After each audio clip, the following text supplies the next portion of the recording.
Setting up your art area can be tricky, so I want to offer you some practical considerations to think about when you're designing this area.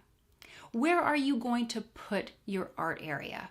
My suggestion is near practical life, because practical life is generally close to a water source, and you're going to need that water for painting exercises and for clay and general cleanup. Be mindful that those art exercises are kept separate from practical life. We're supporting the child's sense of order here, so we don't want to commingle those exercises. Art activities, many require aprons. Where are you going to put those aprons? Will you have one for each exercise, or will you have them in a basket on top of the shelf? Many of our artworks are going to generate a product, but some are not. Consider having art exercises that don't generate a product at all, like clay. You keep a lump of clay in the dish and the child is going to take it out, work with it, put it back in the dish, and it goes back to the shelf. Having a chalkboard and chalk, they're going to erase their work when they're done with it and put it away. Now, we are going to have art projects or art activities that do generate a end result, like paper. Where are you going to put all of those papers? Will you have a filing system, or maybe you have cubbies in the classroom? And then some of those papers are going to be wet from the paint. Where do the wet papers go? As you get going in the school year with the children in their art, you're going to have papers all over the place, and there's no way to tell whose art is whose. So think about this too, how to get the children's names on the papers. You could offer grace and courtesy for the younger children to ask an older child to write the name on the paper. These are a lot of things to think about, the little things. But with some practical considerations, I know it will go a little bit more smoothly for you. Children love art, and if you're not careful, the art is going to take over the classroom.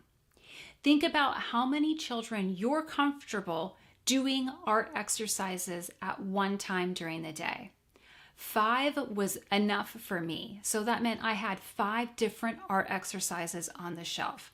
That felt like a manageable number. So think about this, create that many exercises, and see how it goes in the day. If you have too much art, you're disrupting the balance of the classroom. So there is a fine line that you're going to have to find for what works with your specific group of children. Part of the beauty of having a multi-age classroom is that you have 3-year-olds, 4-year-olds, and 5-year-olds. Your oldest children are going to have mastered all of the skills that you have on the shelf for art.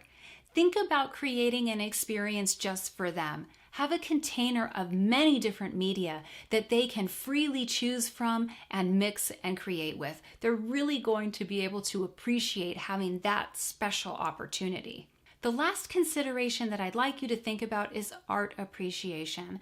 And this is very easy to do in our classrooms because we can put all of this beautiful art on the wall. We can incorporate 3-part art cards. We can tell stories about the art and have conversations about it. Rotate that artwork by genre, by theme, by artist. It's really almost endless.